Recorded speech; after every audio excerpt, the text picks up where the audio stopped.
Hello students, welcome to কেমিক্স দাদা। আজকে আমরা যে ভিডিওটা দেখব বা যে টপিকগুলো দেখব সেগুলো কিন্তু আমাদের এই যে চ্যাপ্টারটা এতদিন ধরে চলছে, জেনারেল অর্গানিক কেমিস্ট্রি বা বেসিক্স অফ অর্গানিক কেমিস্ট্রি, এই চ্যাপ্টারটার লাস্ট ভিডিও। ঠিক আছে, আজকে আমরা লাস্ট কয়েকটা মেকানিজম দেখব। এলিমিনেশন রিয়াকশনের 3টে মেকানিজম হয়, ওই 3টে মেকানিজম দেখব। আর রিঅ্যারেঞ্জমেন্ট রিয়াকশনের একটা মেকানিজম, রিঅ্যারেঞ্জমেন্টটা কী করে হয় সেটা একটু ছোট্ট করে দেখে নেব। এটা দেখে নিলেই কিন্তু আমাদের এই বেসিক্স অফ অর্গানিক কেমিস্ট্রি বা জেনারেল অর্গানিক কেমিস্ট্রির যে পার্টটা, মেন পার্টটা, সেটা কিন্তু মোটামুটি শেষ হয়ে যাবে। তো তোমরা যারা বেসিক্স অফ অর্গানিক কেমিস্ট্রিতে যাদের ডাউট আছে বা যারা এই ভিডিওটা প্রথমবার দেখতে এসছো, আগের কিছু দেখোনি, বা নিজেদের মধ্যে অর্গানিক কেমিস্ট্রি নিয়ে অনেক ডাউটস ভর্তি আছে, তারা একটু ভালো করে মন দিয়ে আমার কথাটা শুনে নাও যে আজকে যদি তোমরা এই চ্যাপ্টারটা বা এই জিওসির যে পুরো পার্টটা, যেখান থেকে আমাদের বেসিক কনসেপ্ট, তারপর আইইউপিএসি নোমেনক্লেচার, তারপর আইসোমেরিজম, ঠিক আছে, তারপরে ধরো ইন্ডাকটিভ এফেক্ট, রেজোনেটিং এফেক্ট, এইগুলোর যে বিভিন্ন ক্যারেক্টারিস্টিক্স আছে, বিভিন্ন কম্পাউন্ডের কীভাবে এফেক্টিভ হচ্ছে এরা, তারপরে ধরো কার্বোক্যাটায়ন, কার্বোঅ্যানায়ন, তারপর অর্গানিক রিয়াকশনের মেকানিজম, ফ্রি র্যাডিক্যাল, ঠিক আছে, এই সমস্ত কিছুই পুরো কম্প্যাক্টভাবে কনসেপ্ট ক্লিয়ার রাখাটা খুব দরকার। তাহলেই কিন্তু 11-এর অর্গানিক আর 12-এর অর্গানিক দুটোতেই তোমরা মোটামুটি ভালো ফল করতে পারবে। না হলে কিন্তু কোনোভাবেই 12-এ গিয়েও বিপদে পড়ে যাবে, কোনোভাবেই কেউ তোমাদেরকে বাঁচাতে পারবে না। কাজেই এই চ্যাপ্টারটা ভালো করে দেখো। যারা হয়তো এই ভিডিওটা অনেকে আছে প্রথমবার দেখতে এসছো, তারা প্লে লিস্টে গিয়ে এই চ্যাপ্টারটা পুরোটা দেখতে পারো। ঠিক আছে, দেখতে থাকো তোমরা, আমি তোমাদের পড়াচ্ছি, দেখে নাও।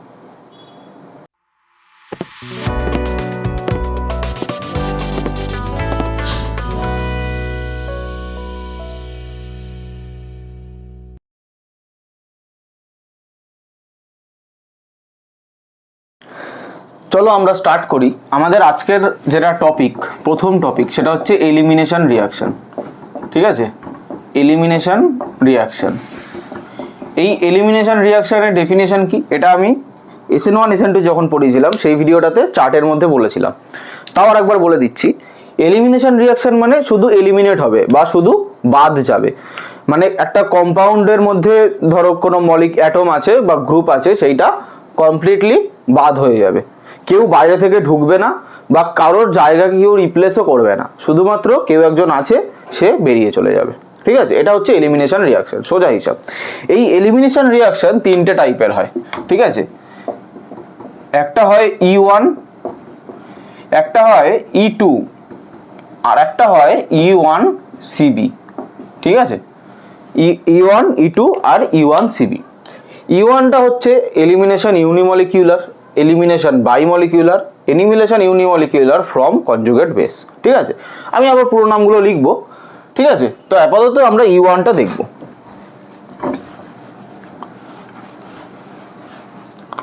আচ্ছা, এখানে এলিমিনেশন রিয়াকশন কথাটা লিখে রাখি।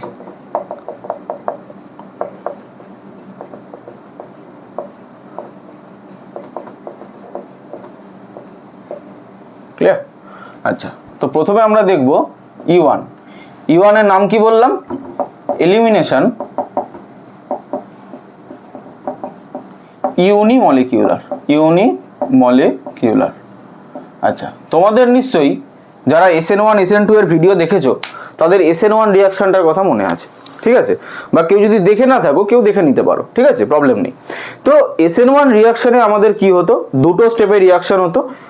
E1টাও SN1 এর মতোই অনেকটা, সেকেন্ড স্টেপটা আলাদা, কিন্তু ফার্স্ট স্টেপটা SN1 এর মতোই। ঠিক আছে, তাহলে একটা রিয়াকশন আমরা দেখি, ধরো এরকম আছে, ধরো CH3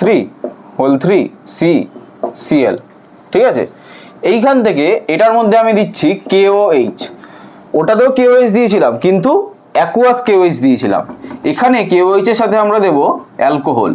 এটাই কিন্তু ডিফারেন্ট করে দেবে সাবস্টিটিউশন আর এলিমিনেশন রিয়াকশনকে। মানে ধরো আমার একটা এরকম আছে RBR। ঠিক আছে, এইখানে যদি আমি অ্যাকুয়াস KOH দিই, সেখানে আমার সাবস্টিটিউশন রিয়াকশন হবে। আর এইখানে যদি আমি অ্যালকোহলিক KOH দিই, তাহলে সেখানে আমার এলিমিনেশন রিয়াকশন হবে। বুঝে গেল? সাবস্টিটিউশন রিয়াকশনে কি হবে, এই ওএইচটা বিআর কে সাবস্টিটিউট করবে আর ওএইচ হবে, আর এলিমিনেশন রিয়াকশনে কি হবে সেটা আমি এখন দেখাবো। ক্লিয়ার? তো এটা কিন্তু মাথায় রাখতে হবে, দুটোতেই কেওএইচ আছে দেখে এক করে দেবো না।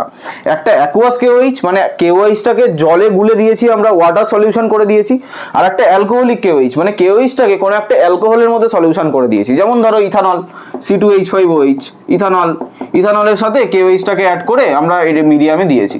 আমার অ্যাটাক কেওএইচই করবে কিন্তু ইথানল মিডিয়ামে করবে, সেই মিডিয়ামটা চেঞ্জ হয়ে যাওয়ার জন্য রিয়াকশনটা বদলে যাচ্ছে।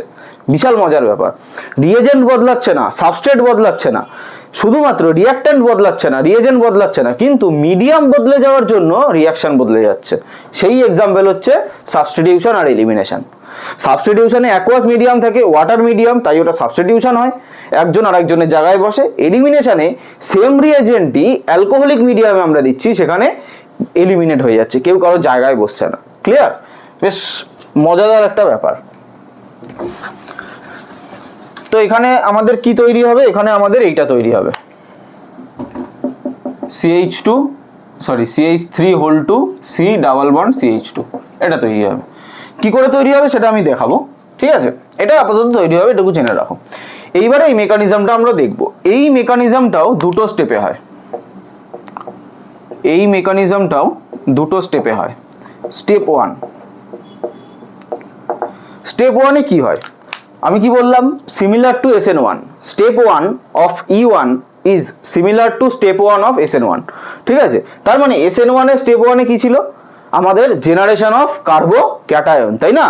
SN1 কি ছিল, generation of carbocation attack by nucleophile. তাহলে এইখানেও স্টেপ 1 এ হবে জেনারেশন অফ কার্বো ক্যাটায়ন।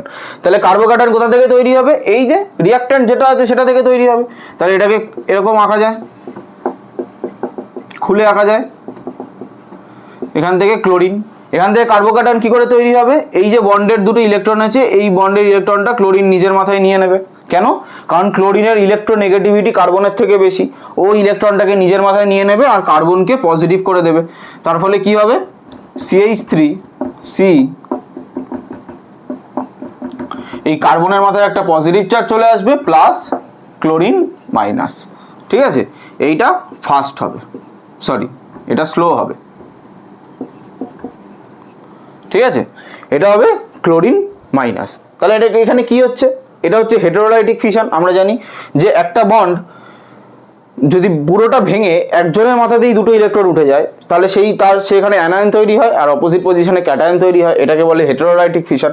আর একটা ফিশন হয় হোমোলাইটিক, যেখানে যে যার ইলেকট্রন নিয়ে চলে যায়, সেটা হচ্ছে ফ্রি র্যাডিক্যাল তৈরি হয়। তাই তো?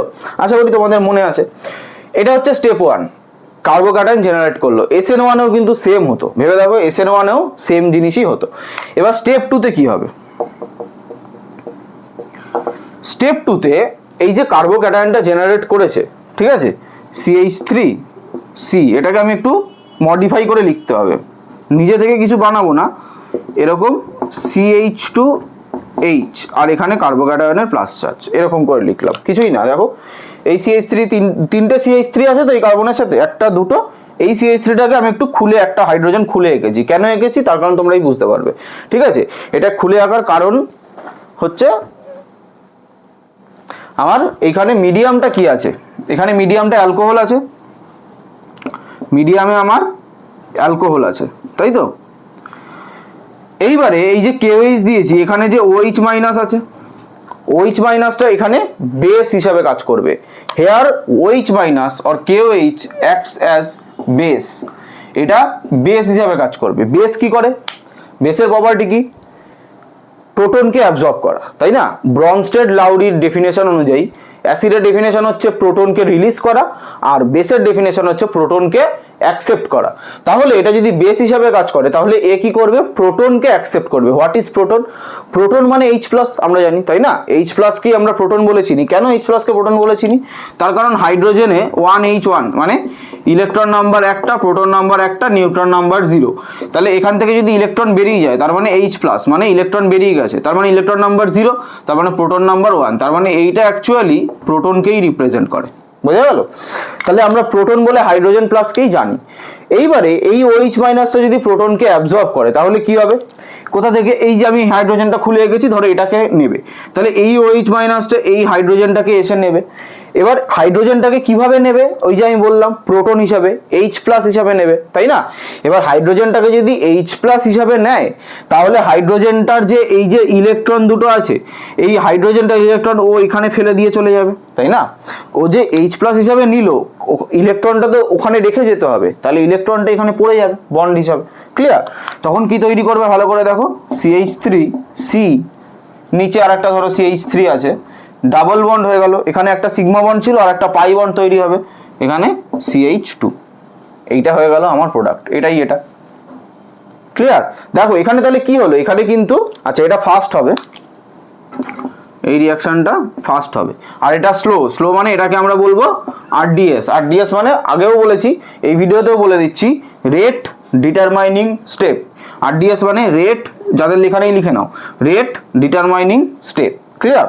আচ্ছা, তো তাহলে এখানে আমার কি হলো, এখানে হলো একটা মলিকিউল ছিল, ওইখান থেকে দেখো আলটিমেটলি কি হয়েছে, দুটো কার্বন থেকে, একটা কার্বন থেকে ক্লোরিন বা লিভিং গ্রুপটা বেরিয়ে গেছে, আর একটা কার্বন থেকে হাইড্রোজেন বেরিয়ে গেছে, বেরিয়ে গিয়ে আলটিমেটলি এলিমিনেট হয়েছে। কেউ কিন্তু কারোর জায়গায় এসে বসেনি বা আলাদা করে কেউ অ্যাডিশনও হয়নি, তাহলে শুধুমাত্র এলিমিনেট হয়েছে, তাই এলিমিনেশন রিয়াকশন। ঠিক আছে? তাহলে ফার্স্ট স্টেপে কি হলো, SN1 এর মতো জেনারেশন অফ কার্বোক্যাটায়ন, ফার্স্ট স্টেপে কার্বোক্যাটায়ন তৈরি হলো।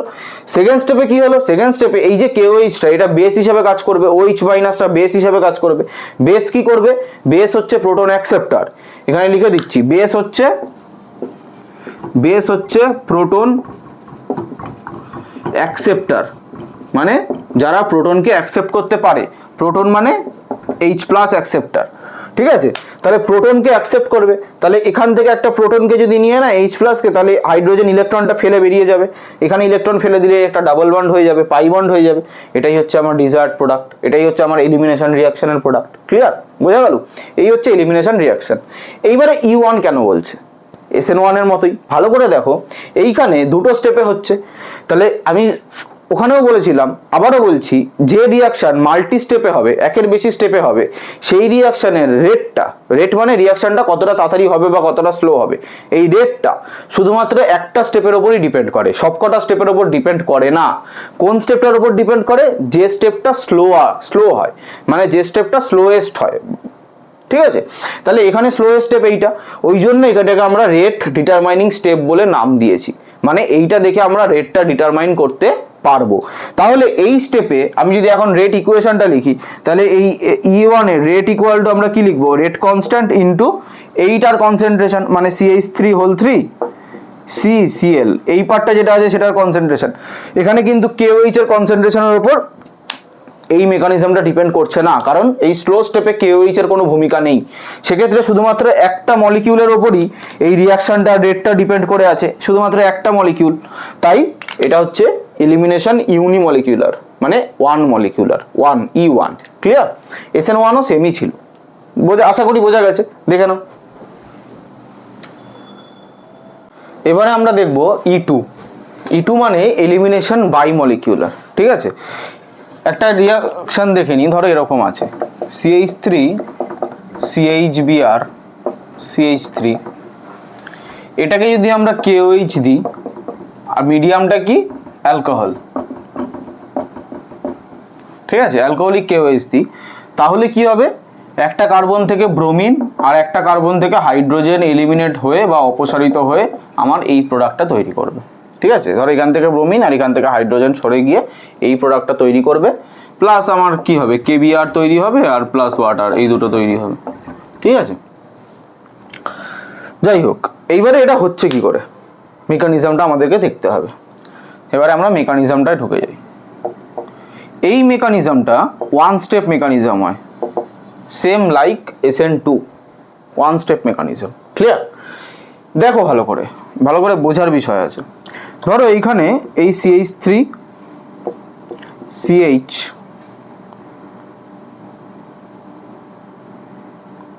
এখানে ধরো একটা CH3 আছে, এইখানে ব্রোমিনটা আছে, এইটাকে এভাবে লেখাও যা, আর একটা ভাবেও লেখা যায়। কিভাবে লেখা যায় ভালো করে ভেবে দেখো, এই যে কার্বন, আমরা একটা প্রজেকশন পড়েছিলাম যেটাকে বলে ফ্লাইং ওয়েজ প্রজেকশন, ঠিক আছে, যেটাকে বলে ফ্লাইং ওয়েজ প্রজেকশন। ওইখানে কি হয়েছিল, ধরো আমি এই কার্বন থেকে বা এই কার্বন থেকে ধরো হাইড্রোজেনটাকে সরাবো, তাহলে এই কার্বনটাকে আমি এইভাবে দেখাতে পারি,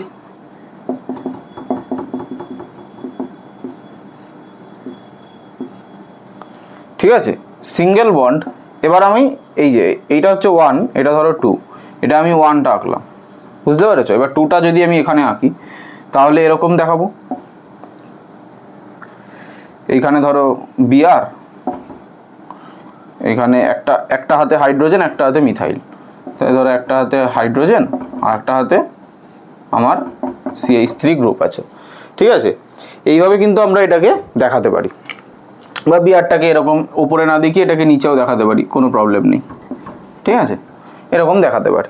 তাহলে এই যে এই মলিকিউলটাকেই কিন্তু আমি এইভাবে এঁকেছি, নতুন কিছু নয়, এটাকে বলে ফ্লাইং ওয়েজ প্রজেকশন। এটা আমি আগে অর্গানিক কেমিস্ট্রির আগের ভিডিওতে পড়িয়েছি, ঠিক আছে। তাহলে এই প্রজেকশনটা দিয়ে আমি এখন মেকানিজমটা দেখাবো, তাহলে আমাদের বুঝতে একটু সুবিধা হবে। আমি আপাতত এটা একটু মুছে দিলাম, আর এটাকেও একটু বাদিকে চাপিয়ে আঁকতে হবে যদিও, ঠিক আছে। তো আশা করি তোমরা বুঝতে পেরেছো যে আমি কি বোঝাতে চাইলাম। এইখানে কার্বন, এই একটা হাইড্রোজেন, এইখানে একটা হাইড্রোজেন, এইখানে একটা হাইড্রোজেন, এই কার্বনটাকে এঁকেছি, এটা হচ্ছে 1, এটাকেও ধরো 1 দাও। এই আর একটা কার্বন, এটা ধরো 2, এই কার্বনে এখানে ধরো একটা হাইড্রোজেন আছে, এইখানে একটা মিথাইল গ্রুপ আছে, আর এইখানে একটা ব্রোমিন আছে, ঠিক আছে। এটা হচ্ছে আমার এই কম্পাউন্ডটাকে এঁকেছি বা এই মলিকিউলটাকে এঁকেছি। এবার এই ভাঙা বন্ডের মানে কি? ভাঙা বন্ডের মানে হচ্ছে বিলো দ্য প্লেন, মানে বোর্ডের পেছনে আছে, আর অ্যাবভ দ্য প্লেন মানে গোটা বন্ড অ্যাবভ দ্য প্লেন, মানে বোর্ডের ওপরে এরকমভাবে আছে, ঠিক আছে, বোর্ডের ওপরে এরকমভাবে আছে। এইবারে আমার মিডিয়ামে কে আছে? KOH। KOH কি দেবে? OH minus. KOH কি প্রোভাইড করবে? OH minus. OH মাইনাসটা কি করবে? এইখান থেকে এই হাইড্রোজেনটাকে নেবে, ক্লিয়ার? এই হাইড্রোজেনটা ওর বন্ডটাকে এইখানে ফেলবে, আর ব্রোমিনটা ভেঙে বেরিয়ে যাবে, পুরো দেখো SN2 এর মতো। ওখানে সাবস্টিটিউট হচ্ছিল, কিন্তু এখানে এলিমিনেট হবে, কিন্তু প্রসেসটা SN2 এর মতো। OHটা এখান থেকে হাইড্রোজেনকে অ্যাবজর্ব করবে, কারণ OH এখানে কি হিসাবে কাজ করবে? আমি আগেরটাতেই বলেছি, বেস হিসাবে কাজ করবে, তাই তো? OHটা হাইড্রোজেনটাকে অ্যাবজর্ব করবে, হাইড্রোজেনটাকে অ্যাবজর্ব করে হাইড্রোজেনটা অ্যাবজর্ব করবে কিভাবে? প্রোটন হিসাবে, প্রোটন হিসাবে অ্যাবজর্ব করবে, H+ হিসাবে। তাহলে H+ হিসাবে যদি অ্যাবজর্ব করে, তাহলে এই দুটো ইলেকট্রন ও এখানে ফেলে দেবে। ফেলে দেওয়ার ফলে এই কার্বন তখন দেখবে যে ওর, এই কার্বনটা তখন দেখবে ওর 1, 2, 3, 4 নতুন একটা বন্ড, আর আগের একটা 5টা বন্ড হয়ে যাবে। তখনও কি করবে? এখানে লিভিং গ্রুপকে ব্রোমিনটাকে বাইরে বার করে দেবে। তাহলে এইটার পরের স্টেপেই যে আমি ওইটা লিখে দেবো এমন নয়, এখানে একটা ইন্টারমিডিয়েট স্টেপ হয়, সেটা তোমরা জানো, SN2তেও লিখেছো। কিরকম ভাবে দেখাতে হয়? এই যে OH, এটা ডট ডট ডট ডট হাইড্রোজেনের সাথে বন্ডটা করছে, বন্ড ফর্মেশন হচ্ছে, এটা আবার ডট ডট ডট ডট কার্বনের সাথে বন্ডটা ব্রেক হবে, ওই জন্য হাফ বন্ড করে দেখানো হয়। এখানে যেমন Hটা আছে বিলো দ্য বন্ড, এখানে আরেকটা H আছে অ্যাবভ দ্য প্লেন বন্ডে, ঠিক আছে, এইগুলো তো আছেই। সিঙ্গেল বন্ড, এইখানে একটা নতুন বন্ড তৈরি হবে, এই হাইড্রোজেন যদি বন্ডটা ফেলে, ওই জন্য ডট ডট দেখিয়েছি, প্রত্যেকটার মিনিং আছে কিন্তু, ঠিক আছে। এইখানে একটা ভাঙা বন্ডে হাইড্রোজেন, এখানে একটা গোটা বন্ডে CH3, আর এই ব্রোমিনটা বেরিয়ে যাবে, তাহলে এই বন্ডটাও আমি ডটেড বন্ডেই দেখাবো, তাই না? এটাকে আমরা বলবো ট্রানজিশন স্টেট বা ইন্টারমিডিয়েট স্টেপ। এবার যদি আলটিমেটলি এটা বেরিয়ে যায়, এটা পরে এটা ভেঙে যাবে, তাহলে কি হবে? এই কার্বনে দুটো হাইড্রোজেন পড়ে থাকবে, এখানে ডাবল বন্ড হয়ে যাবে, কারণ দুটো বন্ড তৈরি হবে, আর এই কার্বনে একটা হাইড্রোজেন, একটা মিথাইল পড়ে থাকবে। এটাই দেখো, এটা না, CH2 double bond, CH single bond, CH3, এটাই তো, এই প্রোডাক্টটাই তো আমি পেলাম, বোঝা গেল? তাহলে এখানে কিন্তু এলিমিনেট হলো। কিভাবে এলিমিনেট হলো? বেসটা এখানে কে? OH minus. বেসটা এসে প্রোটন হাইড্রোজেনটাকে অ্যাবজর্ব করলো, অ্যাবজর্ব করার পরে হাইড্রোজেনের যে বন্ডটা আছে, ও বন্ডটাকে দুটো কার্বনের মাঝখানে ফেলে দিল। ফেলে দেওয়ার ফলে এই যে সেকেন্ড কার্বনটা আছে, এর তখন 5টা বন্ড হয়ে যাচ্ছে, এ কি করবে? ব্রোমিনটাকে বার করে দেবে। এটা ইন্টারমিডিয়েট স্টেপটা দেখানো, মেন প্রোডাক্ট আমার এইটা। আশা করি বোঝা গেছে, ক্লিয়ার? আচ্ছা, এটাকে E2 তাহলে কেন বলছে? এটার একটাই স্টেপ, তাহলে এই স্টেপেই আমার পুরো রেটটা ডিপেন্ড করে থাকবে। তাহলে এই স্টেপের রেটটা কার উপর ডিপেন্ড করছে? K ইন্টু এইটার কনসেন্ট্রেশন, মানে এইটা, এই যে CH3 CHBr CH3, এইটার কনসেন্ট্রেশন আর OH মাইনাসের কনসেন্ট্রেশন, তাই না? OH মাইনাসের কনসেন্ট্রেশন এই দুটোর উপরই ডিপেন্ড করছে। এই OHটা তো এই স্টেপেই কাজ করছে, তাহলে যেহেতু দুটোর উপর ডিপেন্ড করছে ওই জন্য বাই মলিকিউলার, দুটো মলিকিউলের উপর রেটটা ডিপেন্ড করছে ওই জন্য বাই মলিকিউলার, ওই জন্য এলিমিনেশন বাই মলিকিউলার। বোঝা গেল? আশা করি বোঝা গেছে। দেখো E1CB মানে elimination unimolecular from conjugate base. ঠিক আছে, হোয়াট ইজ কনজুগেট বেস? আমরা কি জানি কনজুগেট বেস হচ্ছে, ধরো HA একটা অ্যাসিড, ঠিক আছে, যেখানে Hটা হাইড্রোজেন, এটা একটা গ্রুপ, সেটা ধরো আজকে সাপোজ ওয়াটারের সাথে রিঅ্যাক্ট করছে, ঠিক আছে, তাহলে কি তৈরি করবে? তাহলে এই হাইড্রোজেনটা ওয়াটারের সাথে যাবে, H3O প্লাস তৈরি করবে, প্লাস A মাইনাস তৈরি করবে। এখন এটাকে যদি আমরা অ্যাসিড বলি তাহলে A মাইনাসটাকে আমরা বলবো কনজুগেট বেস, A মাইনাসটাকে আমরা বলবো কনজুগেট বেস। কার? এই অ্যাসিডটার কনজুগেট বেস, তাই না? তার মানে কনজুগেট বেস কাকে বলে? কোনো একটা অ্যাসিড যখন H প্লাস রিলিজ করে যেটা তৈরি করে সেটাই হচ্ছে কনজুগেট বেস, কারণ এদের বেসিক প্রপার্টি আছে, তাই না? এরা এখন প্রোটন অ্যাকসেপ্ট করতে পারবে, তাই এটা কনজুগেট বেস। ক্লিয়ার? আচ্ছা, তো কনজুগেট বেস কি সেটা বোঝা গেল। এবার একটা রিয়াকশন দেখি, তারপর মেকানিজমটা আমি দেখছি। রিয়াকশনটা ধরো এরকম, কার্বনে এখানে 3টে ফ্লুরিন আছে এই কার্বনে, ঠিক আছে, এইখানে আমি ইথানল দিয়েছি ETOH, এটাকে ইথানল লেখা হয়, মানে এটা অ্যাকচুয়ালি এরকম CH3CH2OH, এটাকে শর্টে এরকম লেখা হয় ইথানল, ঠিক আছে। এখানে কি তৈরি হবে? এখানে এরকম তৈরি হবে, দুটো কার্বন থেকে, একটা কার্বন থেকে ফ্লোরিন, একটা কার্বন থেকে হাইড্রোজেন বেরিয়ে যাবে, বেরিয়ে গিয়ে এই জিনিসটা তৈরি হবে। এবার এটা হচ্ছে কি করে, মেকানিজম, এটাই আমাদের দেখার বিষয়, ঠিক আছে। মেকানিজম আমাদের বলেছে elimination unimolecular from conjugate base, conjugate base দিয়ে মেকানিজমটা হবে। প্রথম স্টেপে কি হয়,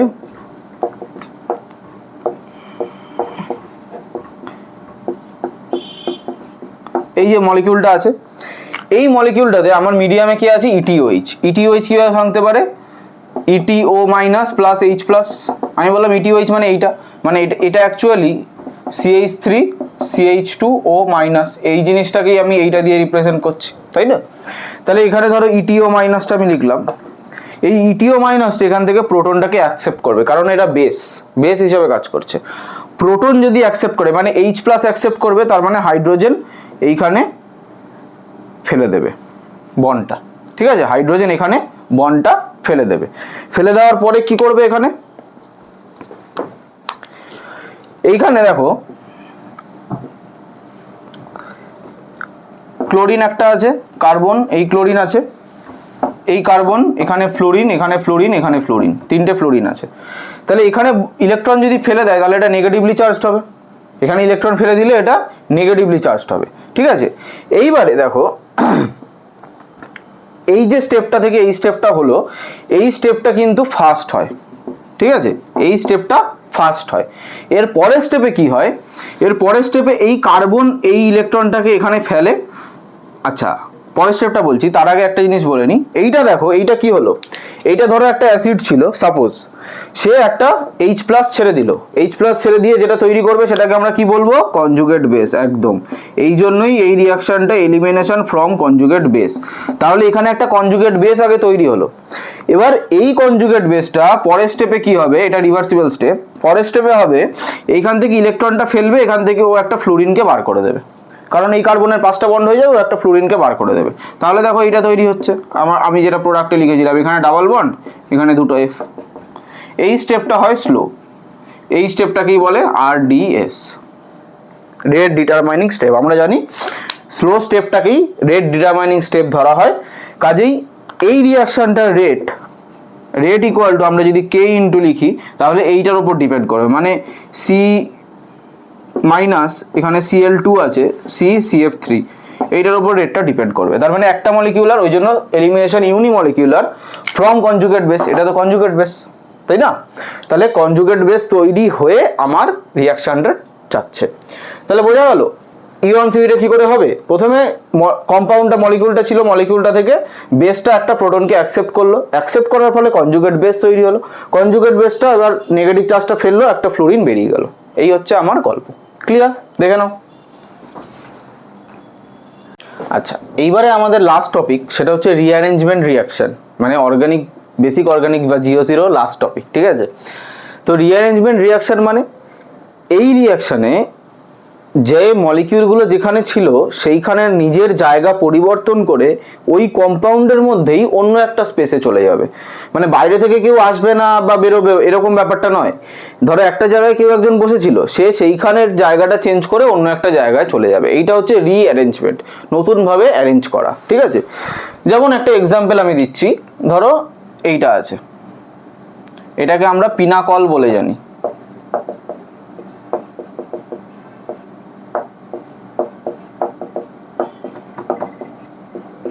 এই যে এই কম্পাউন্ডটাকে, এটাকে বলে পিনাকল, ঠিক আছে। দুটো অল আছে ওই জন্য অল, পিনাকল। এইটাকে যদি আমরা H প্লাস ব্র্যাকেটে H2SO4 দিই, ঠিক আছে, তাহলে কি হবে, এইখান থেকে এই কার্বনটা একটা ডাবল বন্ড ও চলে আসে, আর এখান থেকে একটা CH3 গ্রুপ এইদিকে শিফট হয়ে যায়, এখানে 3টে CH3 চলে আসে। এখানে দেখো এখানে কি হলো, এইখান থেকে একটা CH3 গ্রুপ এই পাশের কার্বনে শিফট করে গেল, এটা হচ্ছে রিঅ্যারেঞ্জমেন্ট হলো, এটাকে আমরা বলি পিনাকোলন, ঠিক আছে। তাহলে রিঅ্যারেঞ্জমেন্টটা কোথায় হলো বোঝা গেল। এবার কিভাবে হলো সেটা আমরা মেকানিজমের মাধ্যমে দেখে নেব, ক্লিয়ার। এবার দেখো মেকানিজম। তো প্রথমে আমরা পিনাকলটা লিখে নিই, এটা কিন্তু একটু ভালোভাবে দেখবে, ঠিক আছে। OH-টাকে আমি নিচে করে লিখছি, ঠিক আছে, এই CH3 এই OH। আমার মিডিয়ামে কি আছে, মিডিয়ামে আমার H প্লাস আছে, ক্লিয়ার। মিডিয়ামে আমার H প্লাস আছে। H প্লাসটা কি করবে, H প্লাস কে প্রোভাইড করছে, অ্যাসিড প্রোভাইড করছে, H2SO4। এই যে অক্সিজেনের মাথায় লোন পেয়ার আছে, এই লোন পেয়ার দিয়ে অক্সিজেন H প্লাসটাকে অ্যাটাক করতে পারে, অ্যাটাক করে কি করবে, নিজের মধ্যে নিয়ে নেবে। তাহলে দেখো যেটা দেখবো সেটা লিখবো, এই CH3 কার্বন CH3, ঠিক আছে। এইখানে OH-টা যেমন ছিল অ্যাসিডিস তেমনই আছে, এই কার্বনে CH3, এখানে CH3, এইখানে যে OH ছিল এইখানে এরকম হয়ে গেছে না, অক্সিজেনের সাথে দুটো হাইড্রোজেন চলে এসছে না, এই যে এই হাইড্রোজেনটাকেও নিয়েছে। এইবারে দেখো অক্সিজেনের কটা বন্ড হয়েছে, 3টে বন্ড। অক্সিজেনের তো দুটো ভ্যালেন্সি, 3টে বন্ড নিশ্চয়ই হয় না। তাহলে যখন হয়ে গেছে তখন ওর মাথায় একটা প্লাস চার্জ চলে আসবে, ক্লিয়ার। এক্সট্রা বন্ড চলে এসছে ওই জন্য একটা প্লাস চার্জ চলে আসবে, বেশ। এইবার এইখানে কি হবে, এইখানে এই যে এই মলিকিউলটা ভেবে দেখো ভালো করে, এই মলিকিউলটা অ্যাকচুয়ালি কি মলিকিউল, ওয়াটার মলিকিউল, তাই না। এই মলিকিউলটা তো অ্যাকচুয়ালি ওয়াটার মলিকিউল। এই ওয়াটারটা বেরিয়ে যাবে, কীভাবে বেরিয়ে যাবে, এখানে আমি মাইনাস ওয়াটার বলে লিখলাম। এই ওয়াটার মলিকিউলটা বেরিয়ে গেল, বেরিয়ে গেলে কি হবে, এই বন্ডটা মাথায় নিয়ে বেরিয়ে চলে যাবে, কারণ অক্সিজেনের মাথায় প্লাস চার্জ আছে, প্লাস চার্জ H2O প্লাস হয়ে তো আর বেরোবে না, ওয়াটার হয়েই বেরোবে। তাহলে এই বন্ডের ইলেকট্রনটা নিয়ে চলে যাবে, কার্বনের ইলেকট্রনটাও নিয়ে চলে যাবে। তাহলে অ্যাকচুয়ালি কি তৈরি করবে ভালো করে দেখো, CH3 C, এখানে CH3, এখানে একটা OH আছে, এখানে C, এখানে দুটো CH3 আছে এর সাথে, ঠিক আছে। এই কার্বনের মাথায় একটা প্লাস চার্জ চলে আসবে, ঠিক আছে। প্লাস চার্জটা নিচেই রাখে, এই কার্বনে একটা প্লাস চার্জ চলে আসবে, কারণ এখান থেকে একটা বন্ড একটি ইলেকট্রন নিয়ে চলে গেছে অক্সিজেনটা, ঠিক আছে। এইবারে মিডিয়ামে কে আছে, মিডিয়ামে দেখো আমার H2SO4 আছে। H2SO4টা যখন ভাঙে তখন কিভাবে ভাঙে, H plus plus HSO4 minus হিসাবে ভাঙতে পারো, বা 2H plus plus SO4 2 minus ভাঙতে পারো। তো আমি যদি এইটা হিসাবেই ব্রেক করি, তার মানে আমার মিডিয়ামে HSO4 মাইনাস বলে একটা বেস আছে, তাই না। এটা তো এখন বেস, এটা তো প্রোটন অ্যাকসেপ্ট করতে পারে। এবারে এই OH-টাকে যদি আমি একটু খুলে এরকমভাবে আঁকি, খুলে আঁকতেই পারি, এই বেসটা কি করবে, এই বেসটা এখানে এসে এই হাইড্রোজেনটাকে অ্যাবজর্ব করবে, প্রোটন অ্যাবজর্ব করবে। প্রোটন অ্যাবজর্ব করার পরে কি হবে, এই বন্ডের ইলেকট্রন দুটো নিশ্চয়ই হাইড্রোজেন নিয়ে বেরিয়ে যাবে না, কেন, কারণ ও H প্লাস হিসাবে বেরোবে। প্লাস হিসাবে কখন বেরোবে, যখন এই দুটো এখানে ফেলে বেরোবে। এবার এই দুটোকে যদি এখানে ফেলে দেয়, তাহলে ভেবে দেখো এই যে কার্বনটা আছে, এই কার্বনটার অলরেডি 4টে বন্ড ছিল, প্লাস একটা বন্ড নতুন হবে। তাহলে ও নিশ্চয়ই 5টা বন্ড করবে না, ও কি করবে, ও এই CH3টাকে এই কার্বনের মাথায় শিফট করে দেবে। আর এই কার্বনের মাথায় শিফট ইজিলি করতে পারবে, কেন, কারণ এই কার্বনের মাথায় অলরেডি একটা প্লাস চার্জ ছিল, কেউ একজন ওর সাথে এসে বন্ড করলে তবেই ওর সুবিধা হবে বা ও স্টেবিলিটি পাবে। তাহলে দেখো কি তৈরি করলো, এখানে CH3 C, এখানে ডাবল বন্ড O, এই কার্বনের সঙ্গে 3টে CH3, দুটো CH3 তো ছিলই, একটা CH3 রিঅ্যারেঞ্জ হয়ে পাশের কার্বনে চলে গেল। এই স্টেপটা হচ্ছে রিঅ্যারেঞ্জমেন্ট স্টেপ। ঠিক আছে, ব্যাপারটা বোঝা গেল? প্রথমে একটা H+কে অক্সিজেন গিয়ে অ্যাটাক করলো, এই OH2 হলো, OH2 প্লাস এখানে ওয়াটার হয়ে বেরিয়ে যাবে, তাহলে এই বন্ডের ইলেকট্রন দুটো নিয়ে বেরিয়ে যাবে, নিয়ে বেরিয়ে গেলে এই কার্বনের মাথায় একটা প্লাস চার্জ জেনারেট করলো। এইবারে মিডিয়ামে বেস আছে, বেস যদি একটা প্রোটনকে নেয়, প্রোটন H+ হিসাবে বেরোচ্ছে, তার মানে এই দুটো ইলেকট্রন এখানে ফেলে বেরোলো, তখন এই কার্বনের 5টা বন্ড হয়ে গেল, 5টা বন্ড হলে এও একটা মিথাইল গ্রুপকে পাশের কার্বনে শিফট করিয়ে দেবে। কেন? কারণ পাশের কার্বনে পজিটিভ চার্জ আছে। ক্লিয়ার? তার ফলে দুজনেই স্টেবিলিটি পেয়ে গেল, এটা আমার পিনা কোলন তৈরি হয়ে গেল। এই হচ্ছে আমার রিঅ্যারেঞ্জমেন্ট রিঅ্যাকশনের মেকানিজম। ক্লিয়ার? আশা করি দেখে নিয়েছো। তো এই ভিডিওতে আমাদের এই অবধি, ঠিক আছে, আমাদের বেসিক্স অফ অর্গানিক কেমিস্ট্রি এখানে শেষ হয়ে গেল। এরপরে আমরা কি চ্যাপ্টার আসছে আমরা আস্তে আস্তে আরও দেখতে পাবো। পরবর্তীকালে ভিডিও যারা দেখছো তারা হয়তো প্লে লিস্টগুলো পেয়েও গেছো। ঠিক আছে, তো তোমরা পড়াশোনা করতে থাকো। অর্গানিক কেমিস্ট্রি চ্যাপ্টারটা কিন্তু খুব ভালো করে মন দিয়ে পড়বে। জিওসি কেমিক্স দাদা বা বেসিক্স অফ অর্গানিক কেমিস্ট্রি কেমিক্স দাদা, IUPAC নোমেনক্লেচার কেমিক্স দাদা এরকম বলে সার্চ করলেই কিন্তু তোমরা প্লে লিস্ট বা ভিডিওগুলো ইউটিউবে দেখতে পেয়ে যাবে। ঠিক আছে, তো আশা করি দেখতে থাকো। ভালো লাগলে ভিডিওটা বন্ধুদের সাথে অবশ্যই শেয়ার করো। আর অর্গানিক কেমিস্ট্রিটা কিন্তু খুব ভালোভাবে তৈরি করো, না হলে কিন্তু 12-এ গিয়ে নিজেরাই বিপদে পড়ে যাবে। ঠিক আছে, আর এখন যদি তৈরি করো তাহলে 12-এ গিয়ে আমার কথা মনে করবে যে না, হ্যাঁ বলেছিল একজন। ঠিক আছে, তো পড়াশোনা করতে থাকো আর আমরা তোমাদেরকে সাপোর্ট করতে থাকছি। কোনো জায়গায় ডাউট থাকলে আমাদেরকে হোয়াটসঅ্যাপ বা টেলিগ্রামের মাধ্যমে জানিও, আমাদের ওগুলো সব লিঙ্কপত্র ডেসক্রিপশানে দেওয়া আছে। কমেন্ট বক্সেও জানাতে পারো, ভালো লাগলো খারাপ লাগলো, কোথায় কি ডাউট হলো সেগুলোও জানাতে পারো। পড়াশোনা করতে থাকো আর আমরাও তোমাদেরকে আরও ভিডিও নিয়ে এসে তোমাদের পড়াশোনায় হেল্প করতে থাকবো। আজকের মতো এইটুকুই, টাটা।